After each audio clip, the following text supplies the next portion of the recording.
we've looked at some of the manifestations of the conservative resurgence that took place and began really manifesting itself with the Southern strategy of Richard Nixon, and then particularly with the election of Ronald Reagan. But let's go back and look at the resurgence that took 20 full years to come to fruition after World War II of modern 20th century conservatism.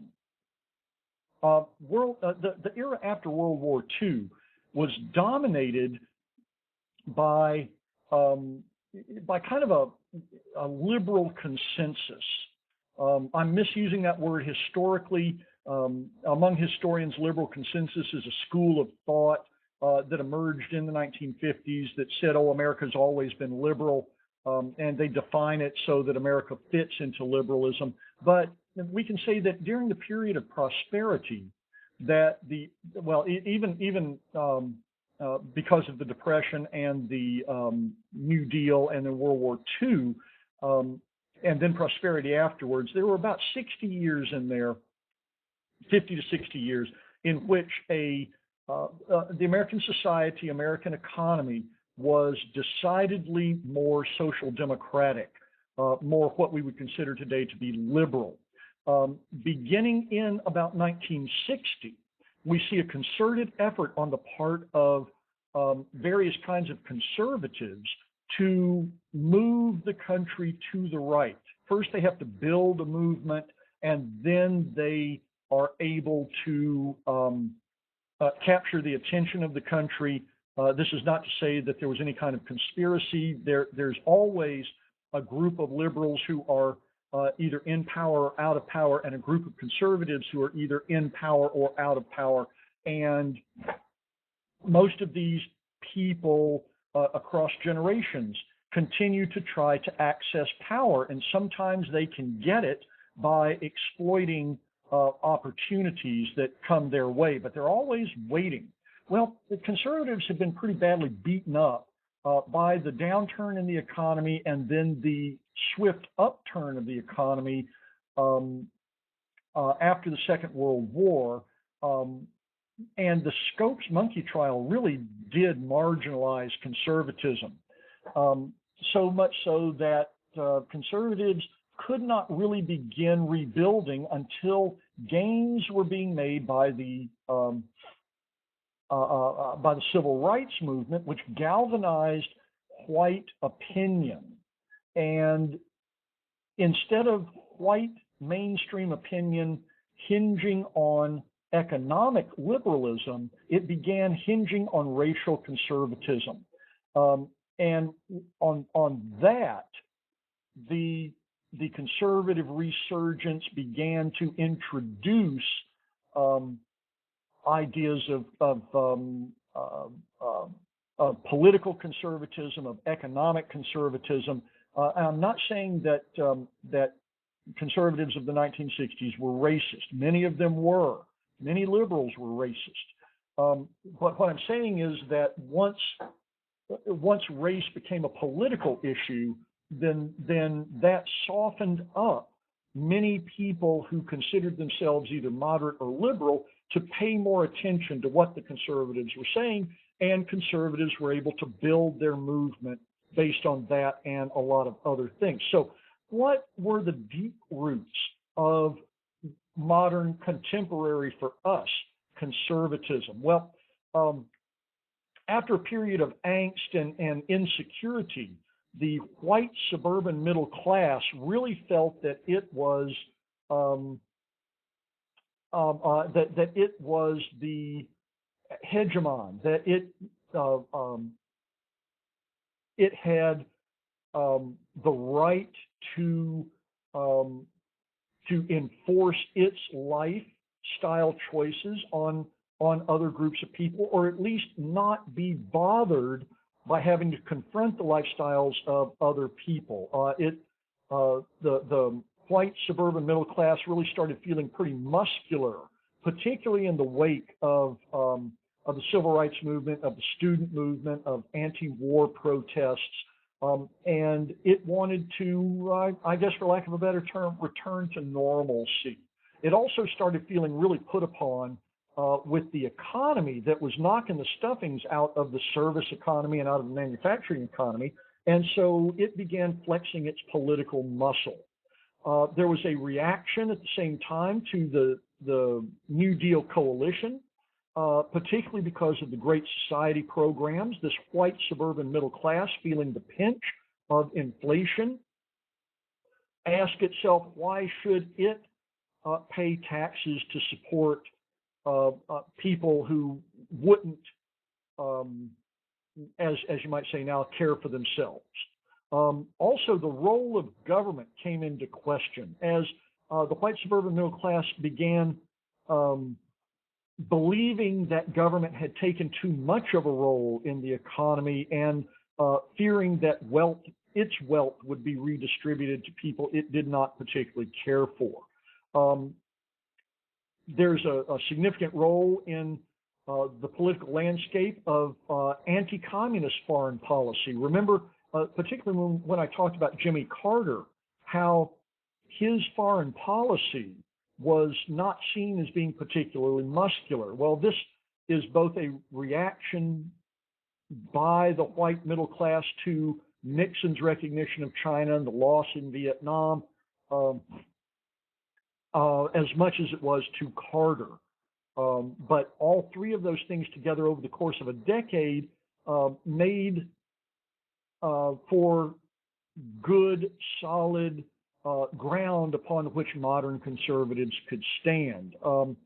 The conservative resurgence pushed for a muscular anti-communist foreign policy rather than accepting coexistence, and they did not want to accept a multipolar world. They wanted to win, and that's an easy sell. Another thing that spurred a conservative resurgence was the economic dislocation caused by post-industrialism, by a loss of manufacturing jobs, and by rapid globalization of the economy, which again caused economic dislocation and insecurity, you might say, about how we define what the economy is going to be like and how can we plan for long-term economic trends. Well, with these roots of modern conservatism, let's look at some of the long-term trends that took place over the 20 years between maybe 1960 and 1980, by which conservatives were able finally to secure the high ground politically and get one of their own elected president. One of these long-term political trends was the rise in religious evangelicalism and eventually the politicization of religious evangelicalism, both Protestant and Catholic. One of the keystones of the modern conservative movement was the campaign by Barry Goldwater for the presidency in 1964 that led to a rise of conservatism within the ranks of the Republican Party. The Republicans had both liberals and conservatives within it, but the Goldwater campaign, combined with some of these other things, led to the liberals being driven out of the Republican Party and the influx of a lot of very conservative former Democrats into the Republican Party.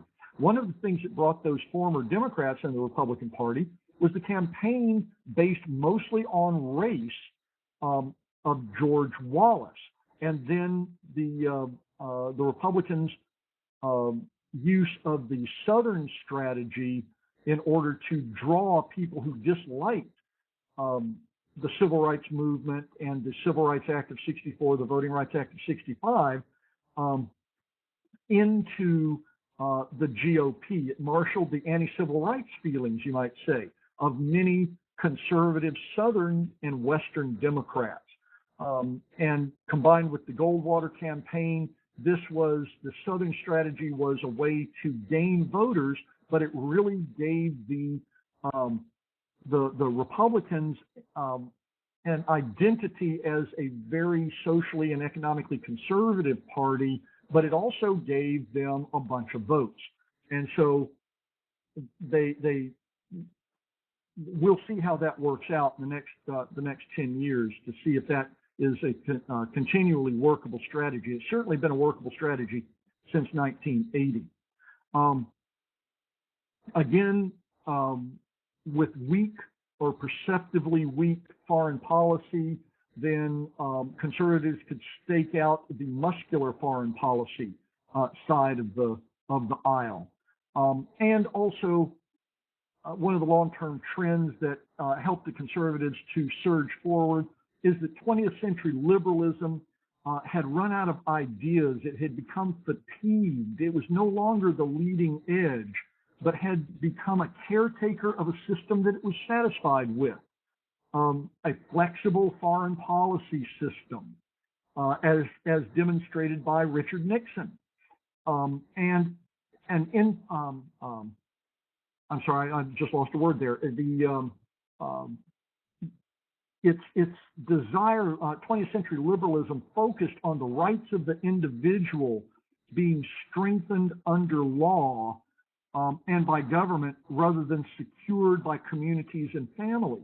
And so many cultural conservatives felt, and people who didn't even identify themselves as culturally conservative, began feeling like the government and the court system was fracturing families, fracturing communities into, and paying attention only to individuals, which led to, again, this resurgence in a set of ideas that could be packaged fairly easily and tapped into the general angst and many times the general desires of blocks of voters who had formerly either been moderates or even liberals. Well, with that, then we've seen that there was a conservative resurgence after 1960 that had a long, deep set of roots in American political landscape. Over the course of the 20 years of the 1960s and 70s, then we saw a resurgence of the white suburban middle class as a political faction, reacting to Great Society programs, desiring a muscular foreign policy spurred by economic dislocation.